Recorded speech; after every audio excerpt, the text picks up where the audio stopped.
Good day and welcome to Letters and Politics. I'm Mitch, Jeserich. In 1932, journalist John Pittman published in the radical black San Francisco newspaper called The Spokesman a piece called Prejudice Against Homosexuals. In it, he writes this, quote, "What Negroes and homosexuals both desire is to be regarded as human beings with the rights and liberties of human beings, including the right to be let alone, to enjoy life in the way most agreeable and pleasant, to live secure from interference and insult."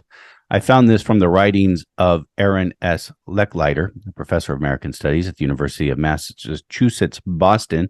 And he joins me now to talk about his book called Love's Next Meeting, The Forgotten History of Homosexuality and the Left in American Culture. He joins us for a conversation about homosexuality and the left in the first half, really, of the 20th century. In other words, for Stonewall and even the so-called Lavender Scare. The history, as he says in his book, is largely forgotten. Aaronlechlighter, it is my very good pleasure to welcome you to this program. It's my pleasure to be here. Thank you for having me come in. Tell me more about John Pittman. Who was John Pittman? So John Pittman was a Black radical labor activist and journalist who was one of the two founders of this newspaper in the Bay Area called The Spokesman, which was a Black radical newspaper in the 1930s. He was himself really involved in the radical left and eventually became even more involved within the Communist Party. And he was really committed to connecting labor, race politics, and broader radical politics into one kind of stewy mix of journalism and activism. And the article that you mentioned here was one of his kind of typical op-eds that he wrote for every issue of The Spokesman, where he would take on a particular issue and he had a really bold position on things and was sort of unrelenting in his criticism. This was sort of unusual at the time for him, but also for even radical publications, because it was so directly talking about homosexuals in relation to prejudice. And so he was kind of repurposing the language that was a little bit more familiar in his other writings, more familiar to his readers, as being something that was applicable to the problems of racism, and sort of expanding that outward to also think about other folks who were confronting various forms of oppression. And he was certainly drawing on his own experience and history on the left, but he was also sort of pushing it into directions that were probably a little bit more explicit and bold, even for other folks in his cadre at the time. Was he gay? No, he wasn't. He was just somebody who was looking at the world around him and diagnosing and sort of what we might now call calling out various things that ended up on his radar. But he was not himself gay. Which is significant, and also significant to the story, because in talking about the left and homosexuality in the first half of the 20th century, it's a story of both homophobia and acceptance. Yeah. And participation. Yeah. Yeah, I think that that's right. And I think that sometimes it's hard to think about social movements that are speaking to a particular identity and imagining them as connected to a broader social movement that exists beyond and outside of that identity. And so folks like John Pittman were absolutely critical to raising issues that were not unique to people who themselves identified as gay, but putting it into some kind of context that could link it up with other social movements that maybe had a little broader base, that had been articulated and theorized a little bit more clearly. So, you know, I think that his point of entry was not self-interest in any way, other than that he actually cared about living in a better world, and more about creating those kinds of links with other communities that he didn't necessarily belong to, but cared deeply about. And again, The Spokesman is a radical black newspaper. So he's not writing for the masses necessarily. In his audience is more of a radical audience, and he's not necessarily with this piece anyways preaching to the choir. No, I would say very much was not preaching to the choir with that piece. It was certainly coming out of a broader cultural context where there was space on the left to think about the kinds of things that he addressed in that particular article. But it was by no means something that was front and center, even on the left at the time. So the kind of boldness of that gesture and the care with which he sort of decided to frame this issue through other kinds of issues that were more familiar, that was both coming out of a broader movement, but also the kind of courage that I think was also a little bit exceptional even at the time. Your book, Love's Next Meeting, begins in the 1920s. What's important to know about that time? Well, in the 1920s, there was still a lot of energy on the left. A lot of the direction that took was looking to things like the Bolshevik Revolution that had sort of changed the shape of what leftists could look to as being a model society. It was before the Great Depression created this crisis in the U.S. until obviously the end of the 1920s. It was before that crisis kind of made the stakes even more existential for a lot of people. But it was also this time when there was a sort of newfound energy around imagining the U.S. as having something that was an alternative out there. So we don't, I think, typically think about the 1920s as a radical decade. It's oftentimes thought about Roaring 20s. Roaring 20s, yeah, exactly. Which had its own kind of radical gestures too. Obviously, there was a lot that was going on in terms of gender and women and whatnot. So it's not that it wasn't there, but I think that the broad characterization of it is a little bit more about the decadence, the expansion of wealth to folks at the top and whatnot, which was all true and is all happening. But it was also this moment where there was this newfound hope after 1919 that said, hey, we don't need to imagine this abstracted place where a revolution is possible. We can now look to a place where revolution has happened. And that became kind of a starting point for thinking about what the US might look like. You write that in the book. Until 1924, the Communist Party was organized into underground cells where members remained invisible even to one another. This isn't so dissimilar to what was happening to gays and lesbians of the time. You also had to remain underground. But did that create some kind of shared space? I would say that the shared spaces were a little bit more in everyday practices more than in organizational spaces. But in terms of everyday practice, exactly what you're saying is correct. These kinds of underground networks, people who are known to one another, but not necessarily to the public at large. The process of relating to the world in that way, I think, was kind of shared. And in some ways, I think that's why some of the impediments to joining up with a radical movement that confronted other constituencies within the United States maybe were a little bit less of an obstacle for gay leftists because they already had that skill behind them a little bit. They knew how to navigate through oppression, through secrecy, through being marked as deviant, which was, something that was applied a little bit more emphatically to communists after the 1920s.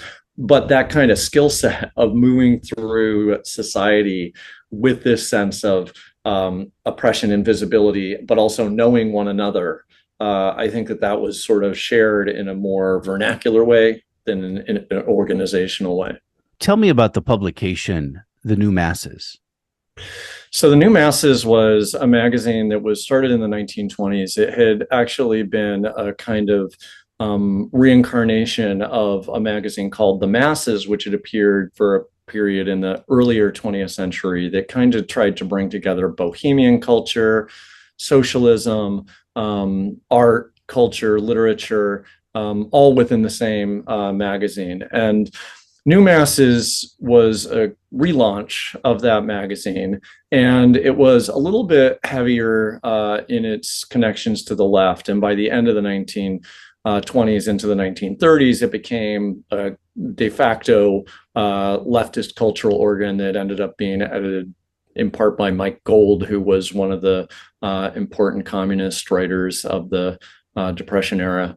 But it was a magazine that was thinking about leftist issues, but largely thinking about them through culture. So rather than reporting specifically on actions and labor strikes, though that was all there, it was also engaging with novels, with plays, with art, and so on. So it was a little bit more of a cultural magazine than a political magazine, but the politics infused every dimension of it. And what role does it play in the story about the gay community and the left in this period of time? So one of the things that became clear to me as I began researching this book was how much more space there was for thinking capaciously about sexuality through culture than through what we might call traditional organizational channels. And that's not to say they weren't there. There were all kinds of instances when labor unions and parties took up the issue of sexuality. But among artists and writers and playwrights and performers, the space for thinking creatively seemed to open up a broader way of thinking about sexuality and politics as connected. So because New Masses was already entering into people's homes with the lens of culture as being political in place, it became a site for exploring, working out, trying to make sense of sexuality and the left in a way that was a little bit more open, a little bit more creative, a little bit more complicated than what one might find in other kind of venues. And was it challenging the prevailing thoughts about homosexuality within the left of the time? I think it was, but it sort of depends where you look. So certainly there was a lot of reticence within the Communist Party, for example, about taking a particularly bold position on homosexuality specifically, but even sex more generally, both because of the general sense that the big battle that had to be won was class-based and could be a little bit reductive in that regard, but also because there was a lot of concern about something like a kind of moral propriety to insulate members from the kind of onslaught of attacks that could come their direction if they were in any way challenging other kinds of social norms. So there was a kind of, I don't want to call it a myopia because I actually think it was not totalizing in that regard, but it was a sort of general undercurrent that existed. Within the world of culture, there was just a sort of different way of thinking about those issues. There was a different way of thinking about creative expression, for example, and sex in some ways can be thought about as a form of creative expression. So I think that there was a latitude both given to artists and writers to kind of push the boundaries of what could be considered political. And there was also a kind of latitude that was given to the kind of expressive work, if it was a little bit more abstracted in some ways. Things like poetry didn't have to necessarily give a directive. It could be thinking things through in a nuanced and subtle way. That kind of vocabulary also lent itself to thinking about sexuality in ways that were a little bit less, I don't like words like dogmatic, but I'm just going to use it here as a shorthand. A little bit less dogmatic than somebody setting a policy position or writing a policy paper that was really designed purely to set up a new program of action. You write about a piece that was published in the New Masses in 1929 by somebody who just went by the initials of HHC, who for a very long time, even with the publication of the book, your book, still didn't know who that person was. Eventually, you would learn who that person was after the publication of your book. But before we get into who that person actually was, it was still an important piece just from this person who was known only by these initials, HHC. Tell me about that piece. Yeah, that was actually one of the earliest things that I found that drove me to think about this project as potentially being a book. This was a letter that this individual wrote into the magazine New Masses, describing his experiences as a working class person who was experiencing some kind of same-sex desire, and the experience that he articulated was a little bit poetic, but also very articulate in clearly stating that reading New Masses was the place where he was finding the strength to become himself. And that kind of language was really not common at that time. The language of kind of becoming true to yourself, and then also seeing the left as a space where that was a place of possibility. This was sort of not the kind of way that sex and sexuality was being talked about at this moment, but it's something that's a little bit more familiar now. So I was really interested in this sort of what felt like it was a little anachronistic. And he was pretty explicit about it. So that was published in a section called Workers' Letters, where people would typically write in and talk about their jobs so that readers could know, okay, this is what happens in the life of a taxi driver. I think that that was actually the other letter that was in the same in that same issue. So this was a little bit off that script. But it fit in somehow, and it made sense somehow, and the editors made the choice to publish that. So it just suggested this whole constellation of possibility. And then 2 issues later in the same magazine, they posted a notice saying the editors had received a lot of letters directed to this letter writer, directed to HHC.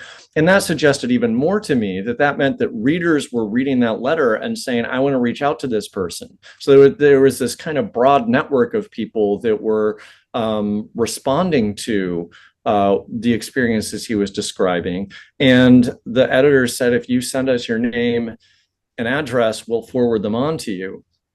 That was where the story ended, and it had both this sense of hope when I encountered it, but also this sense of heartbreak, because of course there was a space where this could be said, this could be written about, this could be published, but it still had that veil of invisibility, that anonymity, that was this layer of protection that other folks that would write in about, being a taxi driver didn't have to, make their name anonymous. So it spoke to both that pull of possibility of hope, but also the kind of day-to-day struggles that folks encountered, sexual dissidents, especially at that time. And this anonymity and just sort of trying to hide is very important thread in the story you tell. Yeah, I think that it's hard to tell a clean, neat narrative that says there was this liberation that happened in the period in the early 20th century around homosexuality, because of course it was still existing within a social structure that was not particularly built for liberation. And it wasn't built for liberation for all kinds of different people who were marginalized in American society. And there was a particular kind of, I think, protection that queer people, for lack of a better term, were experiencing at this time, or needed at this time, that while the left represented a space that could potentially offer some kind of pathway to liberation, it was in the future. It wasn't there yet. So there was a constant navigation, I think, for folks as to how to negotiate those different positions. After the publication of your book, again, you actually did find the identity of HHC, Alan Campbell. Yes, this was a sort of remarkable discovery that was really not even my own. It was a scholar in Ireland named Maurice Casey, and he came across a letter written to Havelock Ellis, who was a sexologist and a socialist, and in the letter to Ellis, this individual, Alan Campbell, talked about having published a letter in New Masses in the same issue, and it became very clear. And he was writing to Ellis as a gay person, like that was the point. It became very clear that this was the same person, and he actually mentioned that after the letter was published in New Masses, he received correspondence, which also told me that, in fact, the editors had gotten his identity and had forwarded them on to them.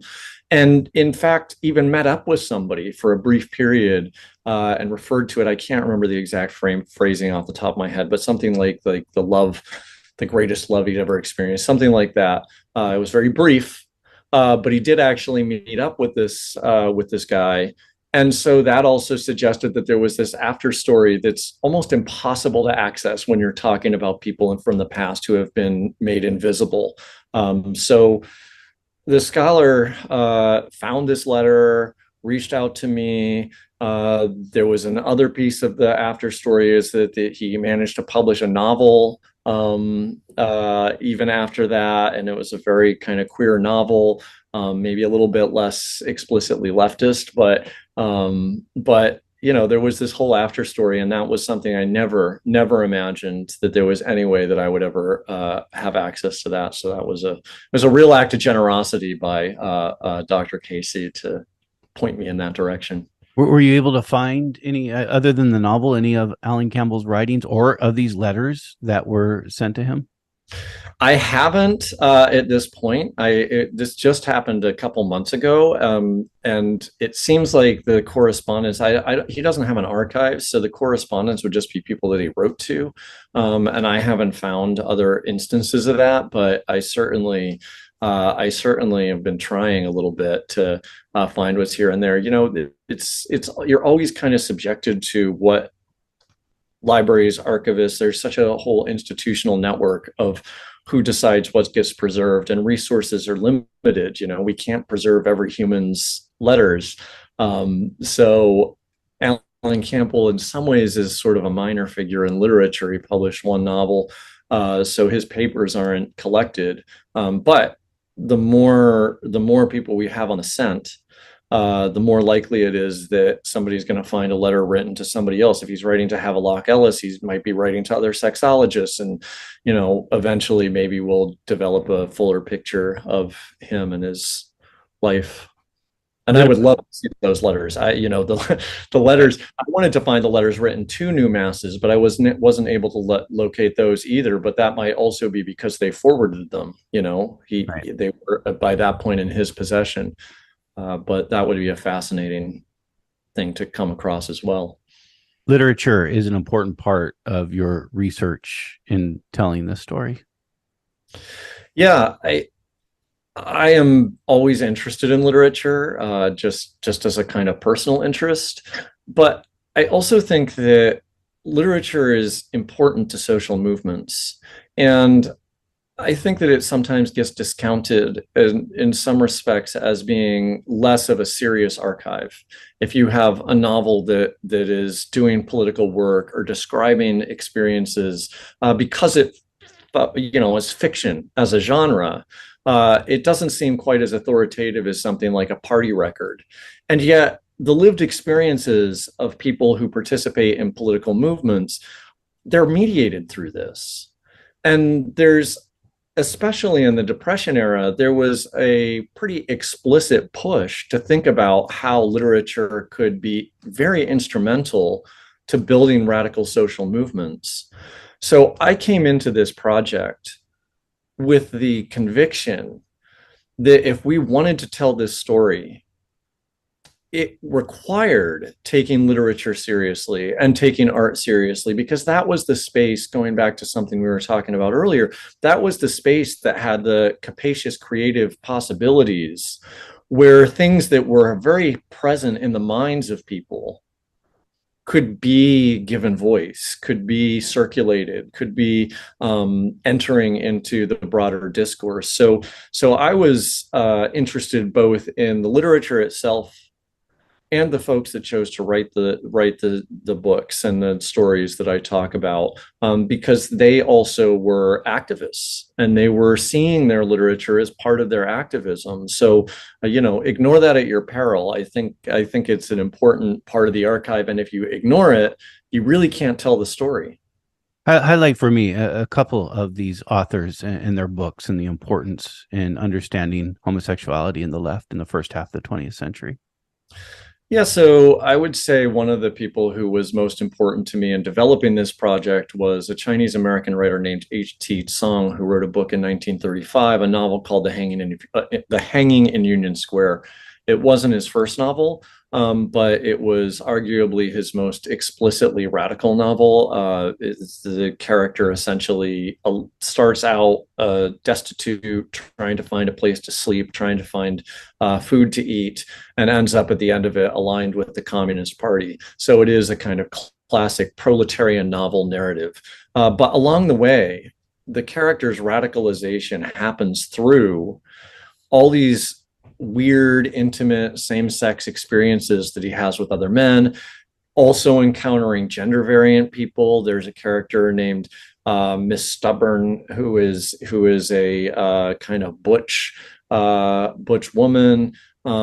And there's all these queer characters that populate the novel, and that's kind of what pushes him into a more radical position, is encountering people who are living outside the mainstream of society, who are just not following the norms, and that frees him in some ways to pursue a more radical political position. It's also a hilarious novel. We oftentimes think about maybe humor and camp as being something that is emblematic Found in the of. Communist Party.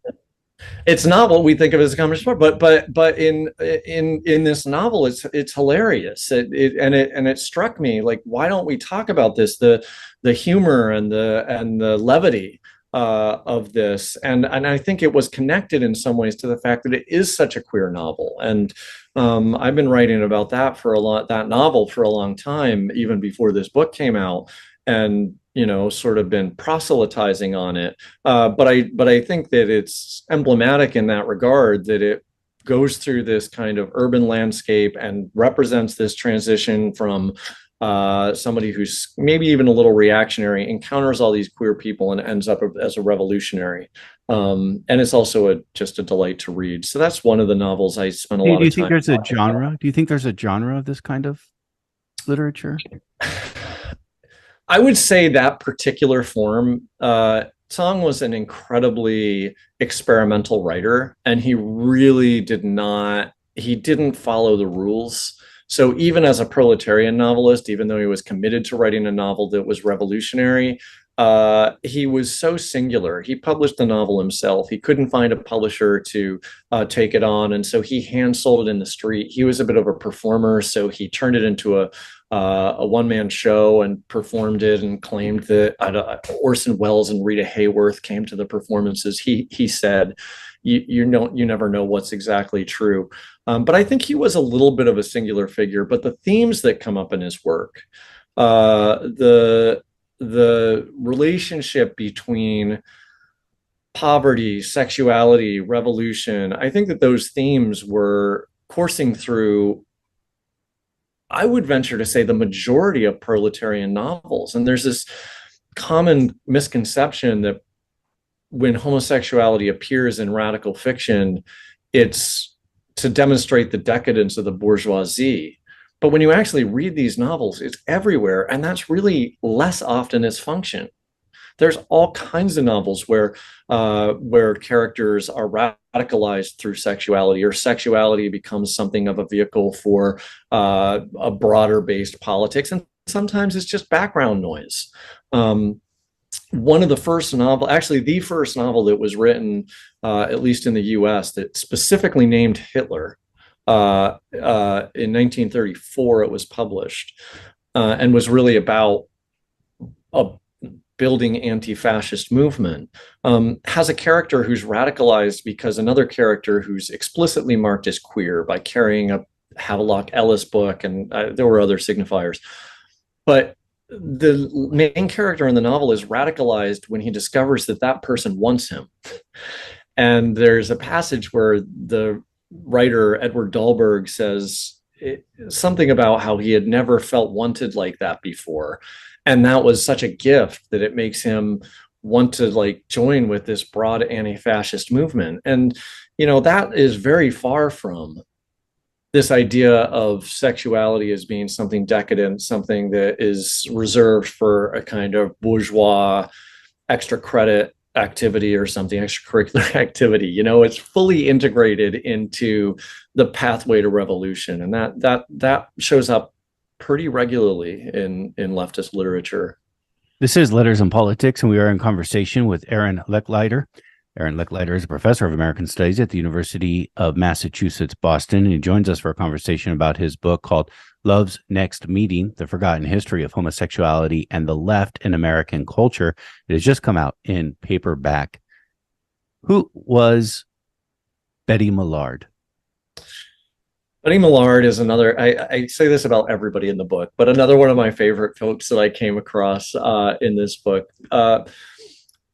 She was a communist and a feminist who wrote several sort of pamphlets about trying to connect gender politics and class politics in the Depression era and thereafter. And she was also one of the editors of the New Masses, which we talked about earlier. So she was really involved in the left. She was really involved in trying to think critically about how women were both central to and sometimes excluded from the left. And she was also a lesbian, and she came out somewhat later in life. She left a diary from the 1930s, which is housed in an archive, and talked pretty explicitly about how her politics were shaped by her sexual identity, her sexual desires. And she left a pretty clear record of that. There were excisions from it, but she left a pretty clear trail connecting those themes. Incisions in it. This is not insignificant. She literally cut out portions of her diary. Yeah, and this is one of these moments again where both the courage and heartbreak of this past becomes so palpable and so real. When she got to certain points in her diary where she was talking about things that were either maybe dangerously radical or dangerously sexual, she cut them out. And when you look at the diary, they weren't just crossed out, which you saw a lot in diaries and journals and whatnot. She actually took some kind of X-Acto knife type thing and sliced out pieces of the page. That felt really meaningful to me because it suggested both that she understood the danger of leaving this record. She understood that this could be something that harmed her, but also the courage of deciding to keep it anyway and to keep the parts that that might be an important record for folks like myself to be able to access, to be able to tell these kinds of stories and her stories specifically. So I think that that gesture, I mean, it's a little violent. It leaves no possibility of undoing. Even crossing something out, sometimes you can, and I did this in archives, you hold the letter up to the light and you can kind of see what's behind it. That possibility wasn't there. And that suggests that she was well aware of how her position in American society put her at risk. But she also recognized the importance of her position in American society and let us have access to most of that. Tell me about that position in American society. Well, I think that she was somebody who was struggling because she wanted to make the Communist Party and make the left better. And so she was working at New Masses, and she was at one point the only woman on the mastheads. They had all these editors, and she was bold. She would send letters just excoriating the other male editors for excluding women from the conversations, or treating what was commonly called at the time the woman question as being ancillary to the primary concerns that the party folks and the New Masses editors were thinking about. And she pushed against that, and she wrote really spiritedly about women and about women in relation to class. And in that regard, I think that she was an important figure. And by the way, the historian Bettina Apteker has written a book where she gets a little bit more into the biography and the life of Betty Millard, and that's also worth dipping into for anybody listening who becomes interested in her. But this was again, it was coming out of a movement. It was not I don't want to suggest that she was existing apart from the movement that she was part of, because I don't think she saw herself that way. She saw herself within the party trying to make a difference. But she was also really drawing on her own experiences, and I think her own desires and whatnot, in order to make that better, in order to come up with an even better vision for what a more just society might look like. I do want to talk specifically about the homophobia found within the left in the first half of the 20th century and ask you about one figure who I think is important actually to talk about, and that's Upton Sinclair. Most of us know Upton Sinclair because we read the book, The Jungle, a very important book. I read it in high school. Also, not as well remembered, but equally as important, his run for governor of California, part of the EPIC campaign to end poverty in California in the 1930s, oftentimes been lionized by the left for that run. But it was through your book that I learned that he was also somebody who was quite homophobic. Yeah, Upton Sinclair, I think, was a little bit old school by the time we get to the 1930s, when a lot of my book is taking place. And he was a bit of a renegade. He was always a bit of a renegade. And so I think he took a little bit of delight in being a little bit prudish sexually, and he would make sport of it a little bit. But he really did believe, I think, that if you wanted to fight for revolution, you had to put everything else aside. And sex for him, I think, was something that was just a little frivolous. It wasn't the point of the revolution. And, he was a little bit moralistic, but he was moralistic because he wanted more justice. He wasn't coming at it from a sense of using morality to make people get in line. I think he really thought that that was part of his mission for justice. But I would say he overshot the target a little bit. There were other voices on the left that would have debates with him. There were a couple of forums where Upton Sinclair was pitted against somebody like, I think Floyd Dell, maybe, just going back and forth about what the proper leftist position on sex and sexuality was. But then there was also this instance where he essentially was so appalled by Eisenstein, the Soviet filmmaker who was gay. Eisenstein. What's that? Yes, Eisenstein. Yeah. He was so appalled by his behavior on the set of the Western that Eisenstein tried to make that he essentially threatened to out him, to tell people about his homosexuality, which could have landed him in a little bit of hot water. So that was maybe not Sinclair's proudest moment looking backwards. I characterized him as homophobic. Do you think that was fair? Yeah, I do, but I also think that it's complicated because at the time, I think that was just kind of what society was. It was antipathy towards homosexuality was ingrained so deeply. It wasn't exceptional on the left, but there's something a little bit disappointing when you encounter a social movement that's working so hard to make a better, more just world, and then is replicating some of the things that was some of the features of dominant society that a revolution would ideally eradicate. The language of homophobia I find to be maybe a little bit more useful in the present context when you have an alternative and you have a little bit more visibility. But yeah, I certainly think that, looking back at Upton Sinclair, it's hard to imagine him as something other than somebody who had a certain distaste for homosexuality. Were people ever run out of the Communist Party or any leftist organizations in this period of time because of their sexuality? Yes, though I didn't have access to the Communist Party's records to detail the disciplinary actions. But there was a point in 1938 when the Communist Party laid down a firmer line, and it was, as things were really heating up with the anti-fascist movement becoming even more central to what the Communist Party was doing. And they said, look, we're going to fail if we have anything that deviates from normal behavior. And so they started to crack down a little bit. The number of folks that got caught up in that dragnet is unclear. Harry Hayes, probably because he went on to form Mattachine, the gay rights organization in the 1950s. He was somebody that was part of the party and openly gay, and they didn't want to get rid of him. He actually had to ask to be removed from the party because they didn't want to get rid of him.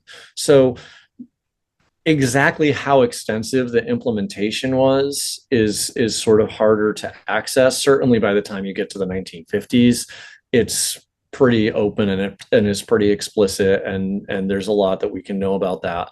But in a lot of the time that I'm talking about, it's not clear how much it was applied on the ground, but it certainly was official within the documents. The rise of fascism is important because that would bring sort of a dynamic change to the left. So, in a way that kind of reminds me, obviously many differences too, but in some ways reminds me of the left and what's happening within the left today after the rise of Donald Trump to the presidency. But with the rise of fascism in the 1930s, you end up having radicals starting to align themselves with liberals in order to oppose fascism because of the threat of fascism. Yeah, it's this really critical turning point, and I think that it is complicated, and it is, the resonances I think are probably familiar to contemporary listeners at this point and readers. But two things are happening at once when you have this very deep existential threat. One is that it's taking resources and energy away from other struggles. So when there's this huge thing happening, that takes a lot of the energy out of the things that feel like they can wait, And so I think that with the anti-fascist movement and the Popular Front, and I don't really come down on one line or the other about whether the Popular Front was good or bad. I know a lot of scholars of the left have a lot of debates about that. I'll leave that to them. But I certainly think it shifts things because it does introduce this vocabulary where an alignment of far left radicals with sort of centrist liberals, it becomes something that's imagined as possible. Whether people take that up or not is more individualized, and it depends on the party, it depends on the individual, it depends on all kinds of different factors. So whether it actually is implemented is one thing, but the fact that that's seen as a possibility, that one can still hang on to a leftist orientation and align with sort of centrist or even New Deal style democratic principles, that creates a new kind of possibility that in some ways creates space for the left to move into the mainstream. And that can be a very seductive thing. That can be a very appealing thing to folks who are tired of being pushed to the margins or see that as a pathway to victory. Either way, you end up with this possibility that maybe before wasn't there. With respect to homosexuality, one of the things that became clear to me in my research was a lot of queer people were drawn towards the Communist Party in part because they didn't like the society around them. They were already marked as deviant. So what was the obstacle to joining with the left? Once the left becomes something that is indistinguishable in some ways from the middle, that becomes something that doesn't have as much space for deviance, and the possibility of thinking about political deviance and sexual deviance as being aligned, that becomes less, I think, as of a motivating factor. So the anti-fascist movement, also introduces, language of freedom, language of democracy, and all of these things that had been really not central to what the left, just the way they were talking about revolution and talking about class and talking about race and whatnot prior to that moment. And I think that extends to sexuality as well. And then there's a moment in which the gay movement, and there's no just one movement, but in some, earlier I asked about how communists and leftists would push gays and lesbians out of their organizations. But there's a moment then with the rise, with the Red Scare, the rise of McCarthyism, and the gay movement then would leave the communists and try to separate themselves from the communists. And you write about this, and you mentioned earlier, Mattachine. What was Mattachine? So Manichaean was one of the first openly gay rights oriented organizations. It formed in the early 1950s. Harry Hay was one of the founders. There was actually Former five communist. members. Yeah. So Harry Hay had been a member of the Communist Party, as had all the other folks that were the founding members of Manichaean. There were five of them. They were based in Los Angeles. And the organization was really, to my mind, a kind of popular front organization when it founded. It used principles of the left. It even used some of the organizational strategies of the older Communist Party, such as the cells that we talked about earlier, that structure to maintain connection, but also reduce risk. It borrowed from a lot of that. And it was, broadly part of what we talk about as the homophile movement, this movement that was really kind of rights oriented, used language of citizenship and whatnot. But in its earliest iteration, when it first formed, Manichaean was coming out of the left. But as it got traction, as it became more visible, there was a pretty significant contingent within the Manichaean that saw the relationship to the Communist Party among its founding members as a liability. And because the organization had been really founded on this idea that you can get access to rights, and in some ways, it was for the first time breaking off from broader leftist social movements and isolating sexuality as being the only kind of issue of concern. It became possible to just imagine the organization as being a little bit more traditionally patriotic, And so there was a movement to excise and to get rid of anybody who had any kind of history within the Communist Party, and that included the founders, who were, really broken by that. Founders of Mattachine. Yeah, it was really heartbreaking, I think, for the folks that were part of this movement, that had built this movement, and who saw it in some ways as an extension of a lifelong commitment to radicalism and revolution, to suddenly be excised from the organization that they had founded, and to see it move in this direction that was much more about assimilating into American norms, performing good citizenship and whatnot. It was really heartbreaking. One of the founders ended up committing suicide. Another member ended up burning all the documents. There was infighting. There was just a lot of real heartbreak around that. And I think that it hurt the organization too, because they didn't have that kind of energy anymore. And so I don't know, there's been a kind of cultural reevaluation of the homophile movement in Manichaean. But in order to kind of resuscitate it as being a precursor to the successful gay rights movements that come later, you have to ignore that. You have to ignore the way that they became something of henchmen for the state, just replicating the exact kind of oppression of communists that the state was enacting at the time in the McCarthy era as well. And you also have to see this kind of separating off sexuality as being the center of a political struggle that's not connected to other dispossessed people, other marginalized people, that can be talked about without talking about race, without talking about gender, without talking about class.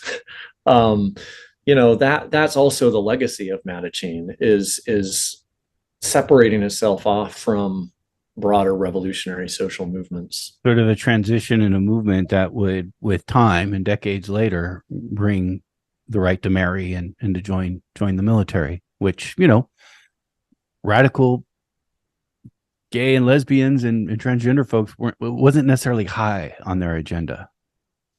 No, I don't think it was. Yeah, I don't think it was. But I think that, for me, the interesting thing about the left is that you can see how it emerges in different kind of forms, and some of them are obvious. Like, nobody's going to question whether there's a history within something like the DSA to earlier leftist movements, whether the old left or the new left.